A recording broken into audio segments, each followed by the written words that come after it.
Great. Good evening, everyone, or good afternoon, sorry. My name is Dominique Bolli. I'm the head of government advisory. I usually give a similar speech every time. This time I thought I'd give you a bit more insight into our industry. So we are the global leader in citizenship and residency by investment. And given that we're in Cyprus, everybody knows what we do and what I normally talk about. So now I'm going to give you maybe a bit more flavor as to what the industry trends are currently, what the investor preferences are, and program success factors. So this is an industry that's been growing significantly. You'll see we'll get to a chart on showing you what the citizenship by investment area looks like, and also the residency by investment area. This is just this year. So these are the 12 programs, formal programs, so established programs that exist around the world currently, with the last 3 being implemented or announced in 2018. The 3 are very different and cater to very different type of clients.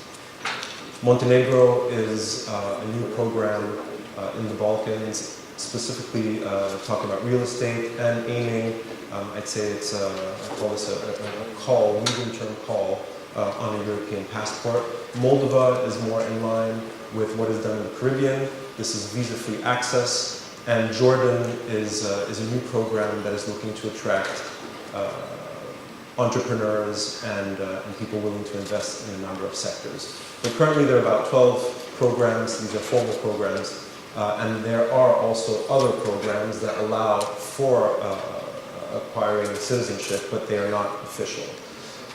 The residency by investment round is a lot bigger. As you can see, there are a lot of countries on there. And that's a bit one of the lessons of today is this is an industry that's growing. It's here to stay. We were actually noticed or the subject of a European Parliament report that was done. And clearly in there, Europe has acknowledged our industry. And there are more and more countries looking to get a piece of the action, if I can say that. So what does this mean actually in terms of what the country can get? Well, successful citizenship by investment programs, and I'll talk about citizenship in this case, given that we're in Cyprus, can actually be a real major source of FDI and contribute significantly to economic growth. I won't claim that we were the sole reason why the Cyprus economy, the Cypriot economy is doing so well, but we definitely have contributed, as we have also in Malta. And the numbers up here speak for themselves.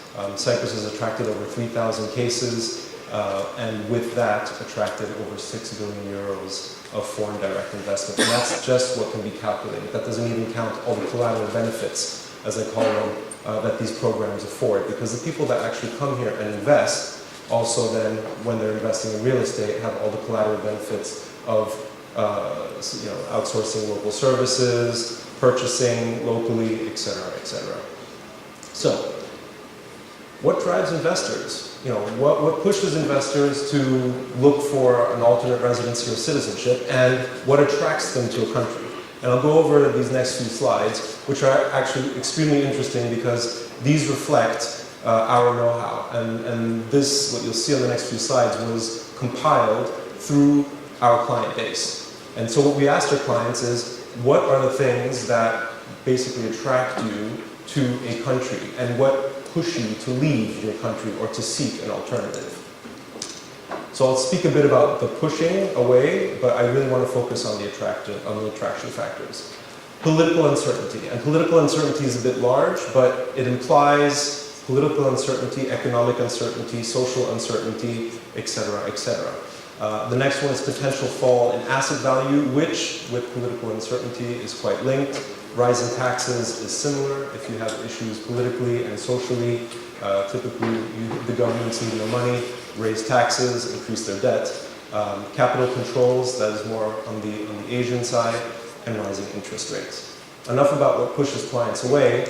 Let's move towards what clients are actually looking for. And this is quite interesting because it shows you how diverse the world is. And people go, oh, Asia, Asia, Asia. Asia is a very diverse and large area. And over here we've divided it by North Asia and South Asia. And as you can see, the priorities are not the same. So North Asia is real estate, better child education and security, whereas South Asia, or Southeast Asia, is better child education, visa-free access, and real estate. Security is not on there, interestingly enough. And I'll just go through these countries and then we'll get, or the regions, and then we'll see an overview. Middle East security, and recently with a lot of the developments, not surprising.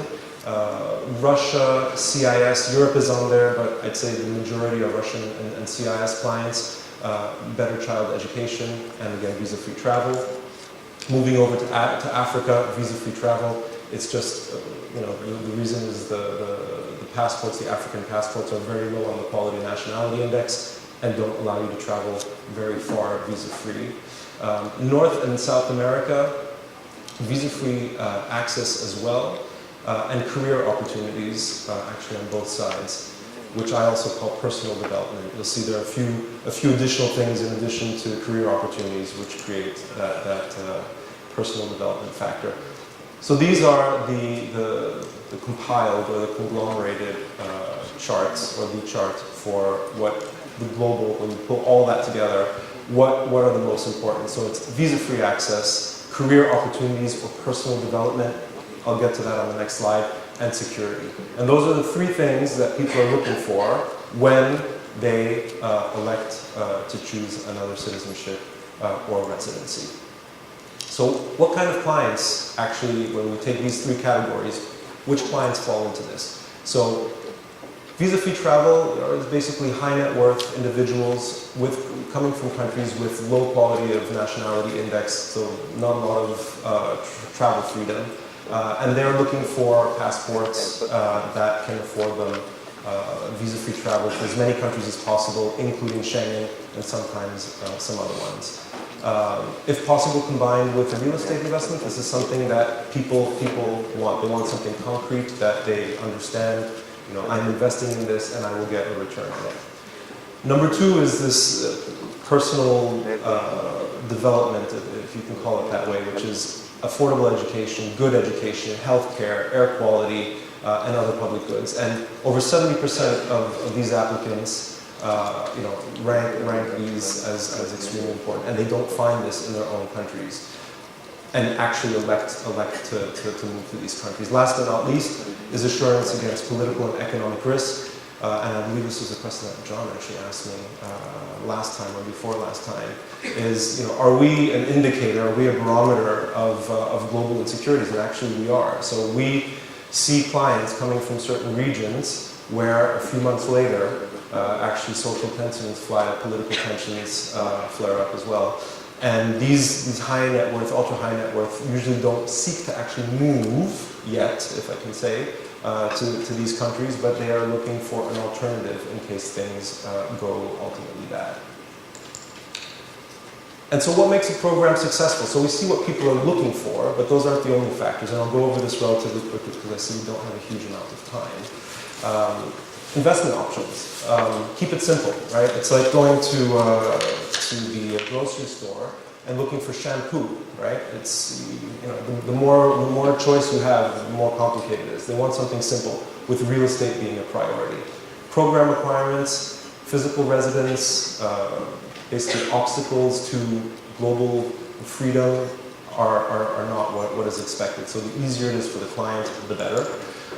Country attractiveness, of course, and this is what Andreas was talking about, Andreas from PwC was talking about, and I'll refer to Cyprus. Cyprus is a very attractive country. You have rule of law, you have easy access, ease of doing business, and a country that is strategically located.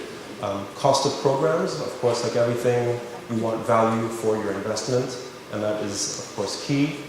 Strengthen due diligence checks. So this is number 5 on the client wish list. I would say on the international wish list of Europe, US, and other major powers, this actually comes in on number 1.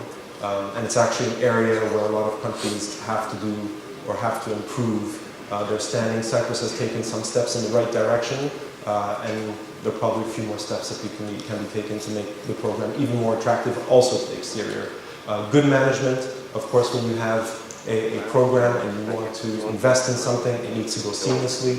And lastly, incentive for agents. This is a business that works through agents, and of course, attractive incentives, like in all businesses, are important. And international marketing campaign is lastly but leastly the one where if you don't have a good campaign, no one knows what you have. So what's important is to have a very good understanding of what the clients are looking for and what kind of clients on the countryside you want to attract.